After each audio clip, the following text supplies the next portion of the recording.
오늘 우리가 살펴본 신명기는 크게 전반부와 후반부로 나누어서 볼 수가 있습니다.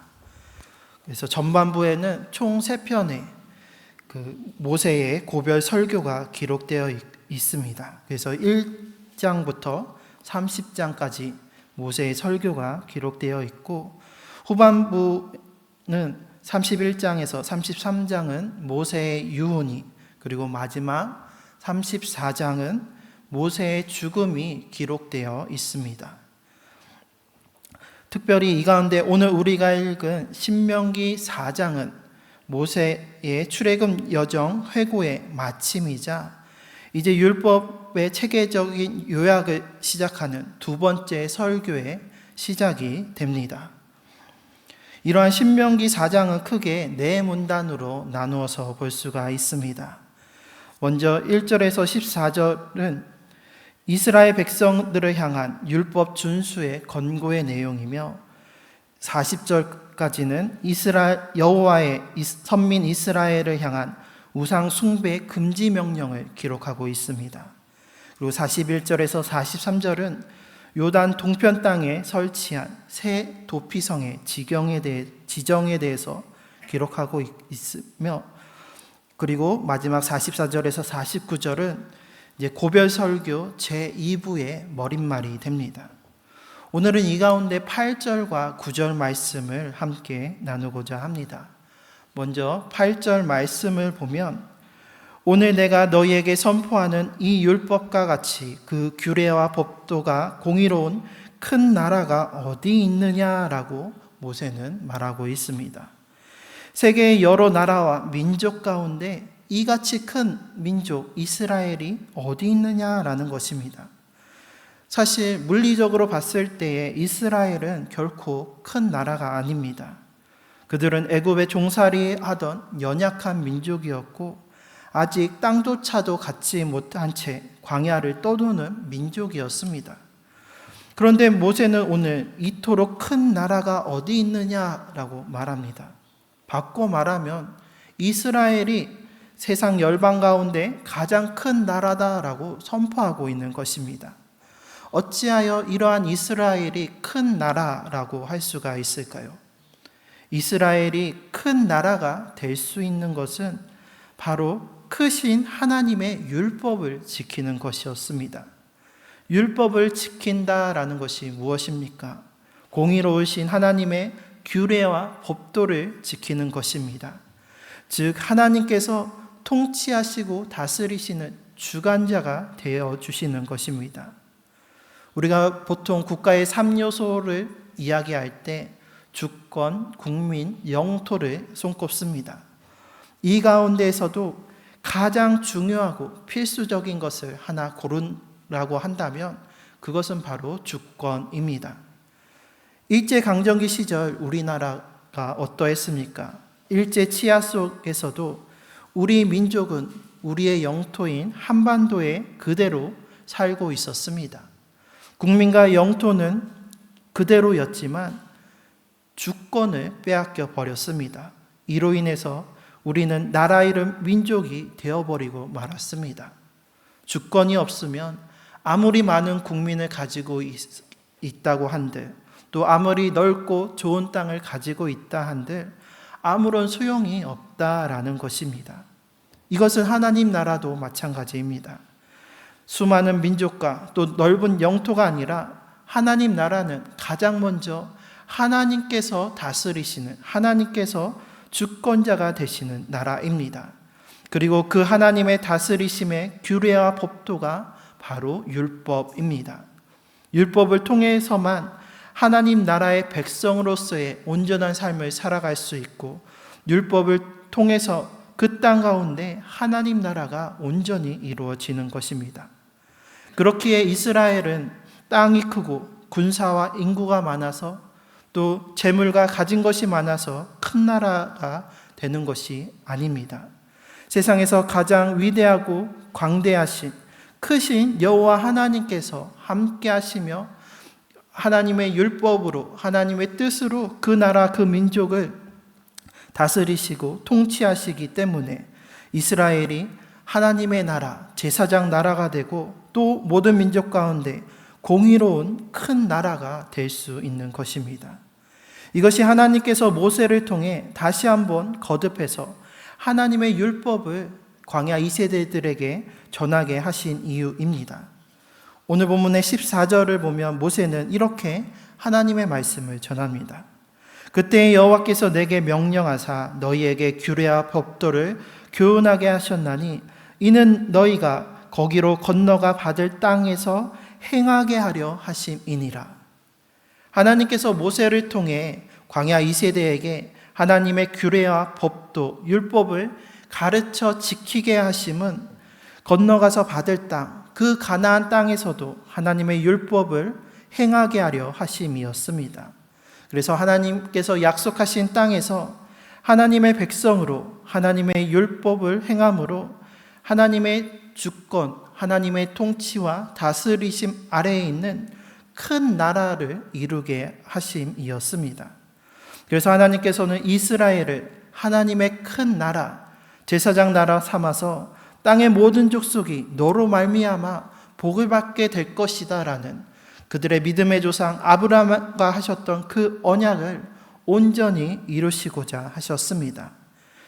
그렇기에 모세는 이제 12지파로 민족을 이루고 가나안 땅으로 들어가서 그 땅을 차지하여 하나님 나라를 이룰 광야 2세대들에게 하나님 나라의 주권이 되시는 그 하나님의 율법을 잊지 말고 기억하도록 거듭해서 다시금 신신당부하면서 전한 이야기가 바로 신명기입니다. 바라건대 우리나라와 우리 민족이 하나님의 큰 나라가 되기를 소망합니다.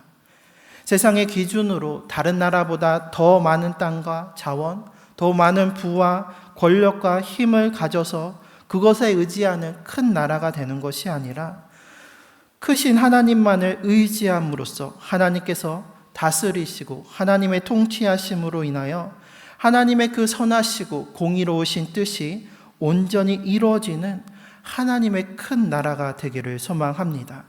이를 위해서 우리는 먼저 하나님의 주권을 구해야 합니다. 곧 그의 나라와 그의 의를 구할 때에 이 나라 이 민족이 하나님의 큰 나라가 될 줄 믿습니다. 그 후에 하나님께서 땅의 모든 족속이 우리로 말미암아 복을 얻을 수 있도록 이 땅을 풍요롭게 하시고 또 이 백성들에게 주의 권능을 베풀어 주셔서 땅 끝까지 이르러 주님의 증인이 되는 그 사명을 감당할 수 있도록 필요한 모든 것들을 우리에게 허락해 주시고 채워 주실 줄 믿습니다. 오늘날 나라와 나라들 가운데 분쟁과 전쟁이 가득하고 또 그로 인한 궁핍함과 가난함과 어려움이 온 세계 가운데 가득 차 있습니다. 그래서 언제 3차 세계대전이 일어날지 모르는 위기의 순간에 처해져 있고 또 경제적인 어려움들로 인하여서 많은 세계의 사람들이 어려움과 환난과 또 고난을 겪고 있습니다. 이러한 세상 가운데서 이 나라 이 민족이 하나님 나라가 되어서 이 땅 가운데서 하나님의 뜻을 이루는 제사장 나라가 되기를 바랍니다. 이것을 이루기 위해서 먼저 우리에게 주신 하나님의 그 주권을 이루는 그 율법을 우리가 날마다 기억하고 배우며 그 뜻을 이루면서 이 땅 가운데 먼저 우리가 하나님 나라를 이루고 그 하나님 나라의 능력을 가지고 하나님의 그 주권을 가지고 열방 가운데 하나님의 평강을, 하나님의 샬롬을 전하며 온 세상이 하나님을 경외하고 하나님께서 베풀어 주시는 은혜를 누릴 수 있도록 그 일에 쓰임받는 이 나라와 이 민족이 되기를 주님의 이름으로 축복합니다. 나아가 오늘 특별히 한 가지 더 주목할 것은 바로 오늘 본문의 단어 가운데 오늘이라는 단어입니다. 어제까지 살펴본 신명기 3장까지 모세는 출애굽 여정을 회고하고 있었습니다. 모세는 지난날 출애굽부터 가나안 맞은편 모압 평지에 이르기까지 그 광야 40년 동안 하나님께서 이끄시고 인도하신 하나님의 그 은혜들을 되돌아보며 살폈습니다. 그리고 첫 번째 고별 설교의 결론부인 오늘 4장에서는 이제 그 시점이 과거의 해상에서 오늘의 현재로 시점이 옮겨짐을 볼 수가 있습니다. 사정을 살펴보면 모세는 다음과 같이 오늘이라는 단어를 7번 거듭해서 사용하고 있습니다. 오직 너희는 하나님 여호와께 붙어 다니지 않는 너희는 오늘까지 다 생존하였느니라. 또 오늘 내가 너희에게 선포하는 이 율법과 같이 그 규례와 법도가 공의로운 큰 나라가 어디 있느냐. 또 자기 기업을 백성으로 삼으신 것이 오늘과 같다라고 말하고 있으며, 또 내가 오늘 천지를 불러 증거를 삼노니, 또 너보다 강대한 여러 민족을 내 앞에서 쫓아내고 너를 그들의 땅으로 인도하여 들여서 그것을 내게 기업으로 주려 하심이 오늘과 같다라고 또 말하고 있습니다. 또한 39절에서는 그런즉 너는 오늘 위로 하늘에서나 아래로 땅에 오직 여호와는 하나님이시요 다른 신이 없는 줄을 알아 명심하고 오늘 내가 내게 명령하는 여호와의 규례와 명령을 지키라라고 말하고 있습니다. 이처럼 3장까지는 과거의 일들을 해고했다라고 하면 이제 4장에서는 오늘을 기억하도록 말하고 있습니다. 이토록 모세가 오늘이라는 단어를 거듭 사용하는 이유는 무엇일까요? 그것은 바로 이스라엘을 지키시고 인도하신 하나님께서 과거 그 40년 뿐만이 아니라 오늘 지금도 함께 하시며 역사하고 계심을 기억하라는 것이었습니다. 지난날 하나님께서 행하신 일들이 그저 과거의 단순한 사건, 현재와는 단절된 지나간 일로 그치는 것이 아니라 오늘에도 여전히 살아 역사하시며, 그래서 내 삶 가운데 의미 있고 가치가 있고 지금도 나와 함께 하시는 그 하나님의 임재와 은혜를 기억하라는 것이었습니다. 대부분의 광야 2세대들은 출애굽 가운데 역사하신 하나님의 은혜를 직접 경험하지 못했습니다. 1차 인구조사 때 계수된 장정에서 제외된 당시 20세 아래의 어린 이스라엘 백성들은 출애굽부터 하나님께서 행하신 일들을 목도하고 경험했지만 그 이후에 태어난 대부분의 젊은 2세대들은 그렇지 못하였습니다. 물론 여전히 광야 가운데 날마다 먹을 것을 내려주시는 만나의 은혜와 또 구름 기둥과 불 기둥으로 인도해 주시는 그 은혜를 경험하고 체험하였지만 애굽에 내린 10가지 재앙과 또 홍해 바다를 가르신 사건과 같은 하나님의 크신 역사하심은 직접 경험하지 못하고 구전으로 전해지는 이야기만 들었을 뿐입니다. 게다가 이제는 그 하나님의 역사하심을 증언해 줄 광야 1세대들도 다 죽게 되었습니다. 이런 가운데 젊은 광야 2세대들에게 하나님의 역사하심은 광야 1세대에만 임한 하나님의 사건이지 오늘에는 임하지 않는 사건으로 여기기 쉬웠을 것입니다. 오늘의 이야기가 아닌, 나의 이야기가 아닌 과거의 조상들의 이야기로 여겨졌을 것이란 말입니다.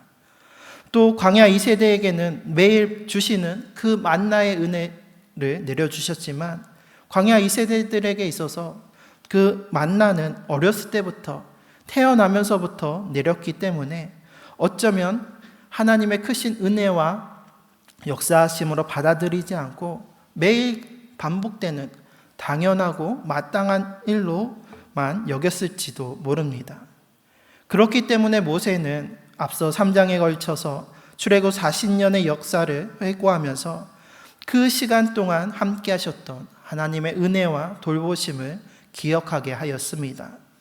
그리고 그 지난 40년간의 하나님의 역사하심이 단순히 과거의 사건으로 단절된 것이 아니라 그로 말미암아 오늘 지금 우리가 살고 있고 또 앞으로도 약속하신 그 가나안 땅으로 하나님께서 인도하시고 그곳에서도 함께 하시며 역사하실 것이라는 그 사실을 기억하고 나아가서 기대할 것을 전하였던 것이었습니다. 그렇다면 과연 우리는 어떠합니까? 하나님께서 내게 베풀어 주신 그 은혜와 사랑을 늘 기억하면서 오늘을 우리는 살아가고 있습니까? 아니면 광야 2세대처럼 이전부터 지금까지 지켜주시고 인도해 주신 하나님의 그 은혜와 역사하심을 잊어버리거나 때로는 내게 베풀어 주신 그 은혜가 너무나도 익숙해져서 너무나도 당연하게 여겨져서 그것을 소홀히 여기며 잊어버린 채 살아가고 있지는 않는지요. 오늘 모세의 고별 설교를 통해 지난 날을 회고하면서 하나님께 감사할 뿐만 아니라 하나님의 은혜로 오늘을, 이 하루를, 현재를 살아가면서 하나님의 큰 나라를 지금 여기 오늘에 이루며 살아가는 우리 모두가 되시기를 바랍니다. 이러한 오늘을 살아가기 위해서 모세는 이렇게 말하였습니다. 오직 너는 스스로 삼가며 내 마음을 힘써 지키라. 그리하여 내가 눈으로 본 그 일을 잊어버리지 말라. 내가 생존하는 날 동안에 그 일들이 내 마음에서 떠나지 않도록 조심하라. 너는 그 일들을 내 아들들과 내 손자들에게 알게 하라. 하나님의 은혜로 우리가 오늘을 살아가기 위해서는 우리는 스스로를 삼가며 우리의 마음, 우리의 영혼을 힘써 지켜야 합니다. 이제 광야 2세대들은 가나안 땅으로 들어가게 됩니다. 그 땅은 적과 꿀이 흐르는 풍요의 땅입니다. 동시에 각종 이방의 우상들과 우상 숭배의 풍습들의 유혹이 가득한 땅이기도 합니다. 광야에서는 오직 하나님만을 믿고 의지하였지만 이제 가나안의 풍요로움이 그 마음을 빼앗고 그 땅에 적응하고 정착하며 살기 위해 이방 민족의 우상과 풍습에 빠져서 그 영혼이 하나님을 잊어버리게 되는 그 위기에 직면하게 됩니다. 우리 역시 마찬가지입니다. 세상을 살아가면서 육신의 정욕과 안목의 정욕 그리고 이생의 자랑이 우리의 눈을 가려서 우리의 눈으로 본 하나님의 그 일들을 잊어버리게 만듭니다. 이러한 세상의 유혹과 시험에 우리의 마음을 지키기 위해서는 우리는 눈으로 본 일들, 곧 지난 날부터 지금까지 나와 함께 하셔서 역사하시며 우리를 지켜주시고 돌보아 주신 그 하나님의 은혜와 사랑을 잊지 말고 늘 기억해야 합니다. 오늘 이 시간에 이르기까지 우리의 지난 세월들을 되돌아보면 어떠합니까? 우리의 인생 가운데 기쁘고 감사한 일도 많았지만 정말로 어렵고 힘든 순간들도 참으로 많지 않았습니까? 때로는 예기치 못하게 찾아오는 여러 가지 아픔과 시험과 역경들, 문제들이 우는 사자와 같이 우리를 삼키려 할 때가 얼마나 또한 많았습니까? 그럼에도 지금 우리는 숨을 쉬며 오늘 하루를 살아가며 오늘 하루를 이처럼 시작하고 있습니다. 그리고 이 시간에도 우리가 하나님 앞에 나와 이렇게 주의 말씀을 함께 묵상하며 찬양하며 기도하며 하나님께 예배드릴 수 있습니다. 오늘 이 시간 이 자리에서 주님과 함께함이 가장 큰 은혜요 복임을 기억하면서 동시에 지금까지 지내온 것이 다 주님의 은혜임을 기억하는 우리 모두가 되시길 바랍니다. 알파와 오메가요 처음과 나중이신 주님께서 언제나 우리와 함께 하십니다.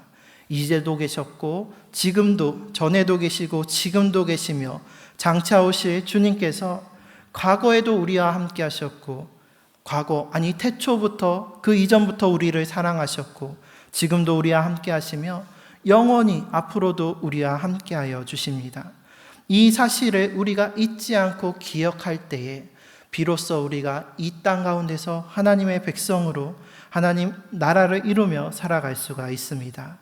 그러므로 이 세상을 살아가면서 육신의 정욕과 안목의 정욕, 이생의 자랑을 우리의 눈에서 거두어내 버리고 또 세상 근심과 염려 속에서도 오늘도 우리를 위해서 일하시고 역사하시며 우리를 구원하시고 우리를 위해 은혜를 베풀어 주시는 주님을 믿음의 눈으로 바라보시기를 바랍니다. 눈에서 멀어지며 마음에서도 멀어진다라는 말이 있습니다. 이처럼 내 눈으로 본 일들, 즉 주님께서 나의 삶을 통해서 역사하시고 나타내신 그 일들을 우리가 기억하지 아니하고 잊어버린다면 우리의 마음이 하나님으로부터 멀어지고 하나님으로부터 결국에 떠날 수밖에 없습니다. 그러므로 우리의 마음을 늘 지키고 또 주님께서 우리를 위해 일하신 그 일들을 날마다 바라보며 기억하고 기대하면서 나아가는 우리 모두가 되시기를 바랍니다. 그래서 오늘도 우리가 이 유혹 많고 시험 많은 세상 가운데 나아가 오늘 하루를 살아갈 때에 지금까지 나를 지켜주시고 보호해 주신 하나님께서 오늘도 나와 함께 하시고 앞으로도 나를 지켜주시고 인도해 주실 것을 믿고 의지하면서 그 믿음의 눈으로 나를 위해서 일하시는 주님의 그 역사하심을 발견하고 바라보며 믿음으로 승리하는 우리 모두가 되시기를 주님의 이름으로 축원합니다.